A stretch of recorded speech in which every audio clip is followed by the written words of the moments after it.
Cari maklumat dan berita politik yang bebas, kupasan yang tepat, panas. Dapatkannya secara eksklusif hanya di Jom Channel. Komitmen kami, pentasan berita Isnin hingga Jumaat. Berbicara dan isu semasa, kami garapkan secara langsung. Panel-panel berkaliber dan profesional. Interaktif, pandangan anda kami raikan. Jangan lupa bersama kami di setiap hujung minggu dalam edisi khas mingguan. Jom Channel, moving forward, sharing a new experience.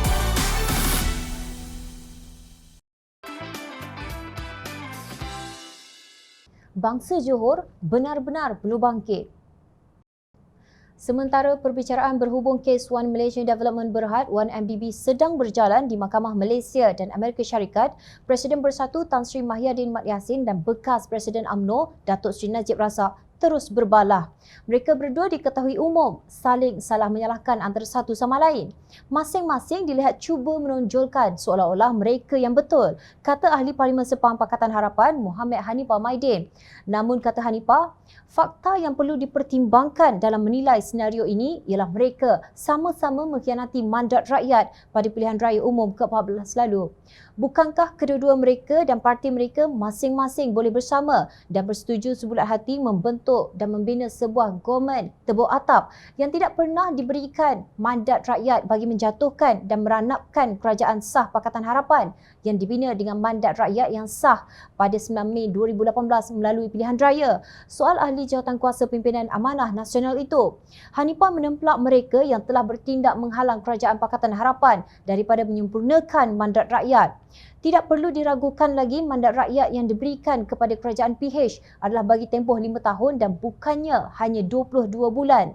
Jikapun mereka berdua dan parti mereka dan tak dapat bertahan sangat untuk jadi government semula, bukankah secara munasabahnya mereka kena tunggu pilihan raya umum ke-15, ujarnya. Hanifah yang juga anak kelahiran Batu Pahat, Johor, mempertikai kewajaran tindakan Mahyadin dan Najib yang ingin mendapatkan mandat rakyat di Johor melalui pilihan raya negeri Johor setelah Perikatan Nasional dan Barisan Nasional pernah memerintah di Johor tanpa sebarang mandat rakyat atau melalui pengkhianatan mandat rakyat. Beliau menyoal Mahyadin yang tanpa rasa malu melalui Perikatan Nasional turun ke Johor dalam pilihan raya negeri ini dan menagih daripada rakyat ataupun bangsa Johor untuk dapatkan semula mandat rakyat. Kenapa Tan Sri dan Perikatan Nasional boleh rasa tak malu nak dapatkan semula mandat rakyat sedangkan masa pilihan raya negeri Johor yang ke-14 dan pilihan raya umum ke-14? Rakyat sudah pun bagi mandat kepada Tan Sri dan Parti Bersatu yang dipimpin oleh Tan Sri untuk memerintah Johor dan Malaysia melalui Pakatan Harapan. Kenapa Tan Sri dan Parti Tan Sri tidak mahu hormat mandat rakyat tersebut dan sanggup khianati mandat tersebut secara terbuka? Di mana logiknya? Bidas Hanifah. Beliau mengingatkan pemimpin Barisan Nasional dan Perikatan Nasional bahawa bangsa Johor sudah pun memberi mandat sebelum ini pada Pakatan Harapan dan anda semua sanggup tidak hormat dan khianatinya. Adakah kamu harap kami akan mempercayai kamu sekarang? Sindir Hanifah. Kepada Najib yang partinya juga ingin mendapatkan semula mandat rakyat untuk mentadbir negeri Johor, beliau bertanya tentang jaminan kepada bangsa Johor untuk boleh percaya kepadanya dan UMNO BN. Bukankah Parti Datuk Seri UMNO BN tahu dan sedar bahawa pada 9 Mei 2018, bangsa Johor secara jelas telah bagi mandat kepada Pakatan Harapan untuk mentadbir Johor secara sah?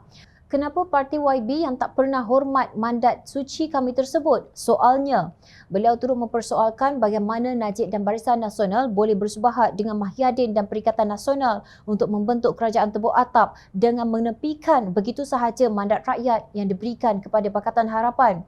Dan untuk Datuk Seri, kami bangsa Johor juga ingin bertanya, kami pernah beri mandat kepada YB hatta jadi Perdana Menteri, kami semua. Tapi cuba Datuk Seri lihat apa yang Datuk Seri dah lakukan kepada negara ini melalui puaka 1MDB. Bukankah Datuk Seri nampaknya lebih percaya pada Jolo? Hanifah menemplak. Najib berdepan 4 pertuduhan menggunakan kedudukannya bagi mendapatkan suapan berjumlah 2.3 bilion ringgit daripada dana 1MDB dan 21 pertuduhan pengubahan wang haram membabitkan jumlah yang sama.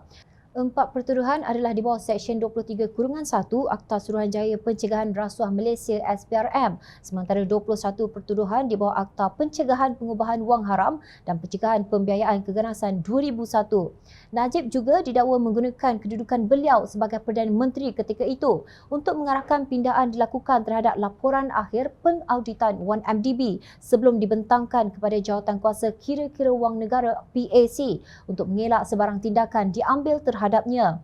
Ketua Pegawai Eksekutif 1MDB Arukan Dasami pula didakwa bersubahat dengan Najib dalam membuat pindaan bagi melindungi ahli parlimen pekan itu daripada tindakan tata tertib sivil atau jenayah berkaitan 1MDB.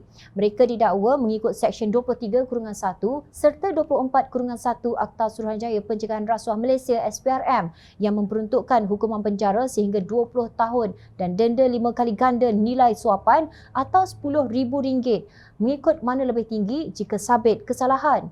Pihak pendakwaan berhujah bahawa keputusan untuk membuat pindaan itu dibuat semasa mesyuarat pada 24 Februari 2016 di Pejabat Ketua Setiausaha Kerajaan ketika itu Tan Sri Ali Hamzah. Pengubahsuaian ini dilakukan untuk mengeluarkan atau mengubah bahagian tertentu laporan audit 1MDB termasuk menggugurkan isu kehadiran Low Teck Chow Lo dalam mesyuarat Lembaga Pengarah 1MDB menurut laporan Malaysia Kini 22 Disember 2021. Itulah yang berlaku kepada 1MDB yang Najib menjadi pengerusi Lembaga Penasihat. Di samping beliau juga adalah Menteri Keuangan dan Perdana Menteri Malaysia ketika itu. Malang sekali bagi rakyat Malaysia dan bangsa Johor dibohongi berkali-kali. Sebab itulah bangsa Johor perlu bangkit.